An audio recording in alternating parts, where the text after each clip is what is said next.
इस वीडियो में मैं आपसे बात करूंगा, जैसा कि आप सबको मालूम है, अधीनस्थ बोर्ड यानी कि RSMSSB बोर्ड द्वारा 13 जुलाई को आयोजित हुए महिला पर्यवेक्षक भर्ती परीक्षा का परिणाम 20 सितंबर के आसपास आपको देखने को मिलेगा। जैसे कि कल के वीडियो में मैंने आपको बताया था, अधीनस्थ बोर्ड के अध्यक्ष आलोक राज जी ने कहा था कि 20 सितंबर तक आपको महिला पर्यवेक्षक भर्ती परीक्षा का परिणाम देखने को मिलेगा। और इस एग्जाम के बाद आपके डॉक्यूमेंट वेरिफिकेशन के लिए कौन कौन से डॉक्यूमेंट तैयार करके रखने हैं उसके बारे में इस वीडियो में चर्चा करूंगा। वीडियो पसंद आए तो वीडियो को लाइक करें, चैनल जरूर सब्सक्राइब करें, क्योंकि आपको इस यूट्यूब चैनल पर महिला पर्यवेक्षक भर्ती परीक्षा से जुड़ी पल पल की अपडेट दी जाएगी। फिर चाहे वो आपके 20 सितंबर को रिजल्ट आने के बाद उसकी कट ऑफ कितनी गई है, मार्क्स का फॉर्मूला कौन सा है, कितने महिला अभ्यर्थियों का रिजल्ट रिजेक्ट किया है, कितने क्वेश्चन डिलीट हुए हैं, फाइनल आंसर की में कितना बदलाव हुआ, या उसके बाद डीवी का काम यानी कि डॉक्यूमेंट वेरिफिकेशन का काम विभाग करेगा तो ऑनलाइन करेगा या ऑफलाइन करेगा, कब से कब तक करेगा, ये जैसी अपडेटें आती रहेगी आपको इस यूट्यूब चैनल पर मिलती रहेगी।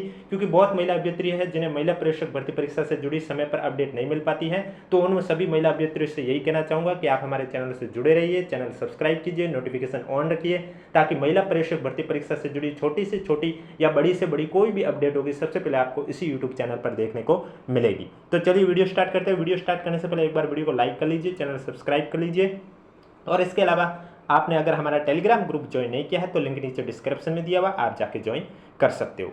तो सबसे पहले मैं शैक्षणिक योग्यता के बारे में बता देता हूं कि डॉक्यूमेंट वेरिफिकेशन के लिए आपके पास कौन सी शैक्षणिक योग्यता होनी चाहिए।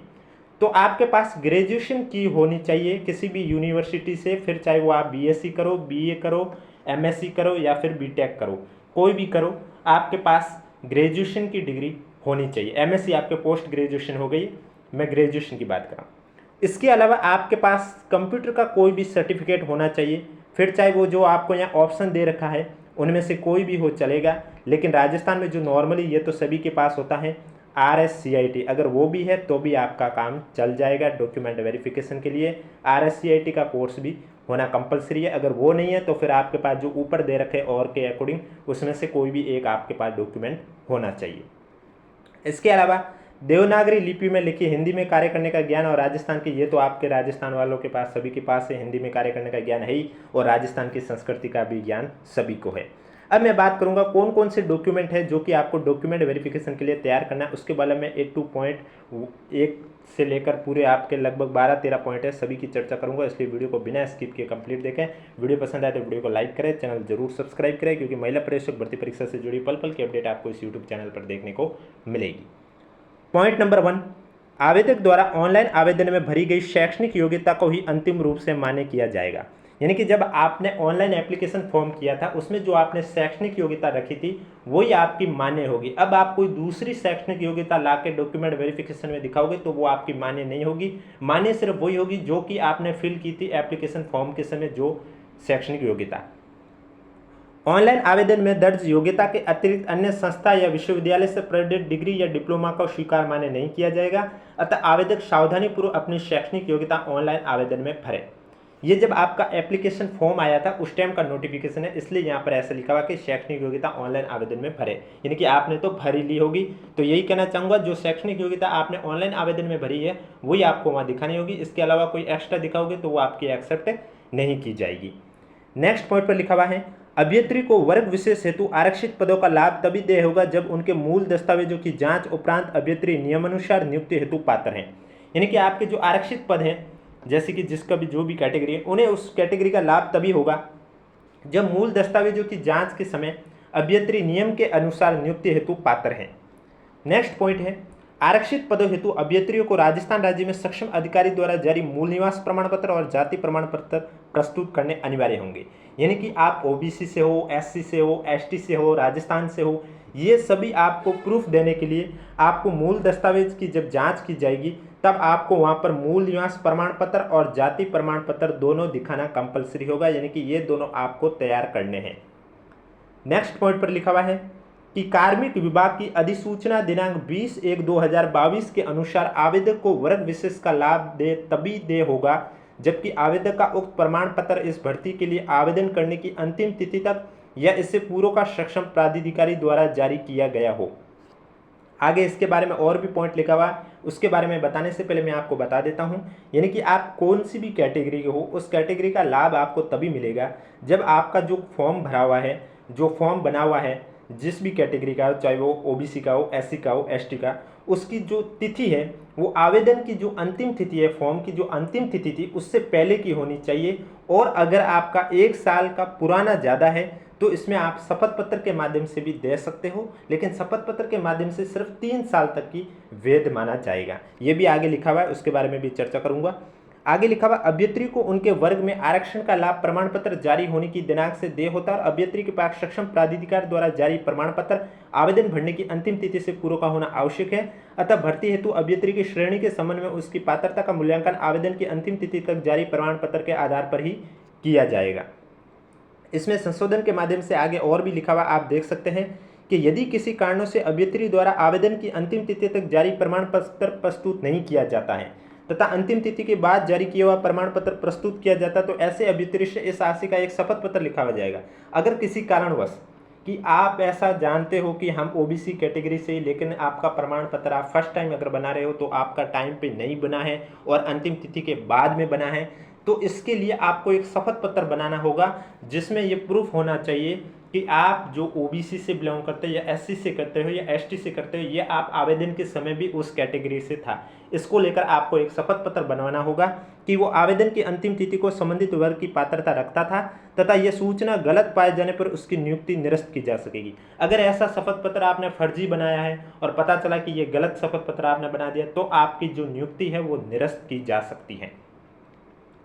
अब जाति प्रमाण पत्र की वैधता की अवधि के बारे में इस वीडियो में बात करूंगा। उससे पहले वीडियो को लाइक नहीं किया तो एक बार वीडियो को लाइक कर लीजिए और चैनल जरूर सब्सक्राइब कर लीजिए।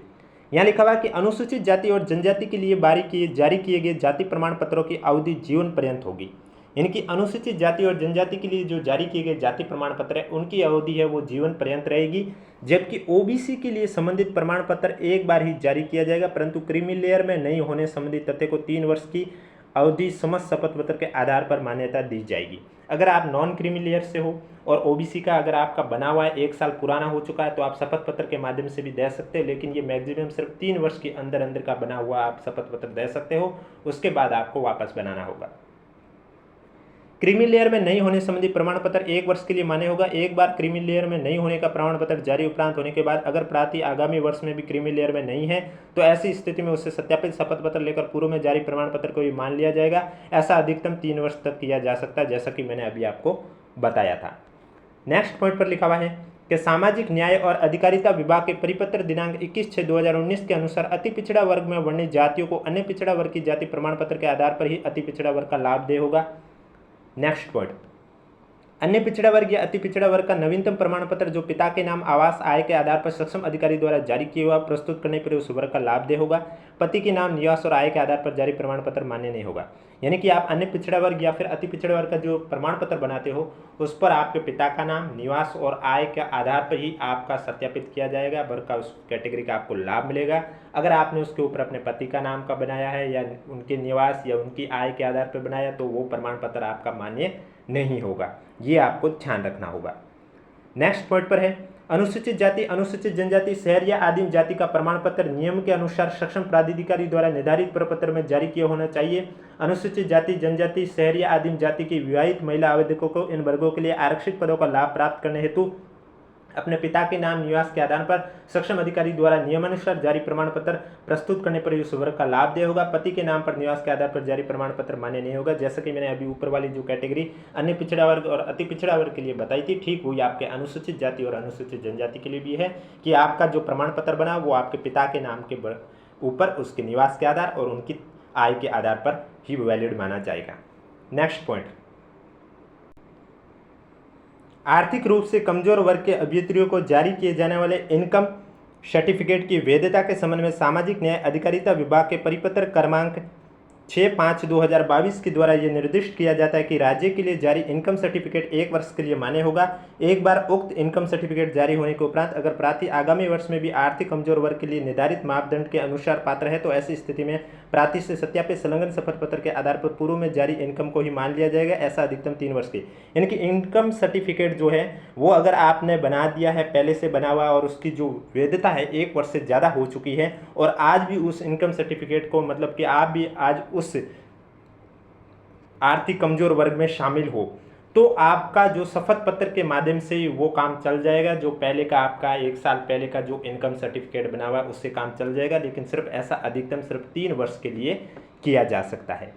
नेक्स्ट पॉइंट पर है, दस्तावेज सत्यापन के समय शैक्षिक और प्रशिक्षण योग्यता, आयु, वैवाहिक स्थिति, परित्यक्ता, भूतपूर्व सैनिक, उत्कृष्ट खिलाड़ी, विशेष योग्यजन संबंधी मूल दस्तावेज प्रस्तुत करने अनिवार्य होंगे।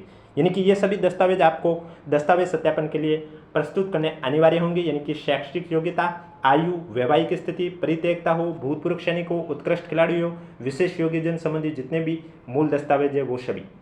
नेक्स्ट पॉइंट पर लिखा हुआ है कि भूतपूर्व सैनिकों के पदों हेतु आरक्षित पदों का लाभ ऑनलाइन आवेदन की अंतिम निर्धारित दिनांक तक का सक्षम स्तर से जारी सेवानिवृत्त प्रमाण पत्र का प्रस्तुत करने पर ही देय होगा। यानी कि आप भूतपूर्व सैनिक हो तो इसका जो प्रमाण पत्र है वो ऑनलाइन आवेदन की जो अंतिम तिथि है उससे पहले का बना होना चाहिए। उत्कृष्ट खिलाड़ियों के बारे में लिखा हुआ है कि उत्कृष्ट खिलाड़ी को पदों हेतु सक्षम स्तर से जारी खेल प्रमाण पत्र जो ऑनलाइन आवेदन के अंतिम निर्धारित दिनांक तक का हो प्रमाण पत्र प्रस्तुत करने पर उत्कृष्ट खिलाड़ी कोटे के पदों का भी लाभ होगा। यानी कि अगर आप उत्कृष्ट खिलाड़ी हो तो उस कोटे का भी लाभ आपको तभी होगा जब आपका प्रमाण पत्र सर्टिफिकेट की जो दिनांक है वो आवेदन के अंतिम दिनांक से पहले का बना होना चाहिए। अगर वीडियो पसंद आ रहा है तो वीडियो को लाइक जरूर करें, चैनल जरूर सब्सक्राइब करें, क्योंकि महिला प्रवेशक भर्ती परीक्षा से जुड़ी पल पल की अपडेट आपको इस यूट्यूब चैनल पर देखने को मिलेगी। विधवा श्रेणी में आवेदन करने वाली महिला अभ्यर्थी के पास पति का मृत्यु प्रमाण पत्र, पति के नाम से लिंक ऐसा दस्तावेज जिसमें उसके पति का नाम अंकित हो यथा विवाह प्रमाण पत्र, आधार कार्ड, राशन कार्ड, बच्चे का जन्म प्रमाण पत्र, मतदाता पहचान पत्र, पति के नाम से जारी मूल निवास या जाति प्रमाण पत्र प्रस्तुत करना होगा। यानी कि विधवा श्रेणी के लिए पति का मृत्यु प्रमाण पत्र के अलावा पति के नाम से ऐसा डॉक्यूमेंट, चाहे वो विवाह प्रमाण पत्र हो, आधार कार्ड हो, राशन कार्ड हो या बच्चे का जन्म प्रमाण पत्र हो या मतदाता पहचान पत्र हो, कोई भी आपको एक दिखाना होगा। परित्यक्ता या विवाह विच्छिन्न श्रेणी में आवेदन करने वाली महिला अभ्यर्थी के द्वारा आवेदन करने की अंतिम तिथि तक का माननीय न्यायालय द्वारा जारी विवाह विच्छेद की डिक्री या आदेश प्रस्तुत करने पर इस श्रेणी हेतु पात्र माना जाएगा। शासन के परिपत्र क्रमांक 22/5/2006 से राजकीय सेवा में नियुक्ति हेतु विवाह पंजीयन करवाया जाना अनिवार्य किया गया। इस संबंध में विवाह प्रमाण पत्र भी प्रस्तुत करना वांछनीय है। यानी कि आपको विवाह प्रमाण पत्र भी प्रस्तुत करना होगा। विवाहित महिलाओं के लिए संतान संबंधी घोषणा प्रस्तुत करना अनिवार्य है। अगर विवाहित महिलाएं हैं तो उन्हें संतान संबंधी जो भी घोषणा प्रस्तुत है वो करना अनिवार्य होगा। परित्यक्ता श्रेणी की महिलाओं को ऑनलाइन आवेदन की अंतिम दिनांक तक पुनर्विवाह नहीं किए जाने संबंधी या फिर परित्यक्ता श्रेणी में होने संबंधी शपथ पत्र प्रस्तुत करना होगा। यानी कि जो परित्यक्ता श्रेणी की महिलाएं हैं अगर उन्होंने ऑनलाइन आवेदन के अंतिम दिन तक वापस से विवाह नहीं किया है तो या फिर परित्यक्ता श्रेणी में भी है अभी वो, तो इसका भी उन्हें शपथ पत्र प्रस्तुत करना होगा। अभ्यर्थी को अंतिम शैक्षणिक संस्था द्वारा जारी चरित्र प्रमाण पत्र भी अपलोड करना होगा। यानी कि आपको अंतिम जो भी आपने कॉलेज या जिस भी इंस्टीट्यूट से शिक्षा ग्रहण की है वहाँ से आपको चरित्र प्रमाण पत्र लेना होगा और वो आपको वहाँ पर डॉक्यूमेंट वेरिफिकेशन के लिए चाहिए होगा और उस चरित्र के संबंध में कम से कम अच्छे का उल्लेख होना आवश्यक होगा। अभ्यर्थी को 2 राजपत्रित अधिकारियों द्वारा जारी नवीनतम चरित्र प्रमाण पत्र भी प्रस्तुत करने अनिवार्य होंगे। इसके अलावा 2 राजपत्रित अधिकारियों द्वारा जारी नवीनतम चरित्र प्रमाण पत्र भी प्रस्तुत करने होंगे। अभ्यर्थी को चयन संबंधी, आचरण संबंधी, पुलिस सत्यापन प्रमाण पत्र जैसे समय नियुक्त प्राधिकारी को प्रस्तुत करना होगा जिसमें आवेदक के विरुद्ध ऐसे किसी आपराधिक धारा का उल्लेख नहीं किया गया जिससे राज्य सेवा में नियुक्ति में बाधा उत्पन्न हो। यानी कि आपको पुलिस सत्यापन प्रमाण पत्र भी दिखाना होगा। इसके अलावा चयन हेतु आपको चिकित्सा जांच संबंधी जो चिकित्सा प्रमाण पत्र है वो भी आपको प्रस्तुत करना होगा डॉक्यूमेंट वेरिफिकेशन के लिए। ऐसे आवेदक जो पहले से राजकीय सेवा में हो और उस राजकीय सेवा में किसी प्रकार के अन्य संगठनों में या गैर सरकारी संस्थाओं में नियुक्त हो तो उन्हें नियुक्ति के समय अपने नियोक्ता का अनापतित प्रमाण पत्र नियुक्ति अधिकारी को प्रस्तुत करना होगा। जो आवेदक पहले से ही राजकीय सेवा में कार्यरत है उन्हें अपने नियोक्ता को इस भर्ती हेतु आवेदन करने की लिखित सूचना दी जाकर अनापति प्राप्त कर लेना चाहिए। यानी कि अगर आप पहले से किसी दूसरी गवर्नमेंट जॉब में हो तो वो आपको वहाँ से आपने छोड़ी है तो इसका भी आपको प्रमाण पत्र देना होगा। उक्त प्रमाण पत्र ऑनलाइन आवेदन के अंतिम निर्धारित दिनांक से पूर्व के जारी होने अनिवार्य है। ऑनलाइन आवेदन की अंतिम निर्धारित दिनांक के बाद का प्रमाण पत्र होने पर वर्ग विशेष का लाभ दे नहीं होगा। यानी कि ये सभी जो प्रमाण पत्र है ये आपके एप्लीकेशन फॉर्म के जो अंतिम दिनांक थी तब तक के लिए उससे पहले का बना होना चाहिए और उसके बाद का आपको वर्ग विशेष का लाभ नहीं मिल पाएगा। आवेदकों द्वारा ऑनलाइन आवेदन पर उपलब्ध कराई गई सूचना के आधार पर अभ्यर्थी की पात्रता जाँच की जाएगी और बाकी ऑनलाइन आवेदन में आपने जो भी सूचनाएं दी है उसी के आधार पर आपका डॉक्यूमेंट वेरिफिकेशन किया जाएगा। अतः इस संबंध में पात्रता संबंधी समस्त उत्तरदायित्व स्वयं आवेदक का ही होगा। पात्रता संबंधी दस्तावेजों की जांच के समय पात्र नहीं पाने जाने वाले वह अभ्यर्थी अपात्र माना जाएगा। जानबूझकर गलत सूचना भरे जाने की स्थिति में आवेदक के विरुद्ध नियमानुसार कानूनी कार्यवाही की जा सकती है। इसलिए आपको जो सूचनाएं हैं वो सही देनी है। तो ये आपको दस्तावेज सभी तैयार करने हैं। वीडियो पसंद आए तो वीडियो को लाइक करें, चैनल जरूर सब्सक्राइब करें, क्योंकि महिला प्रवेशक भर्ती परीक्षा से जुड़ी कोई भी अपडेट होगी सबसे पहले आपको इसी यूट्यूब चैनल पर देखने को मिलेगी।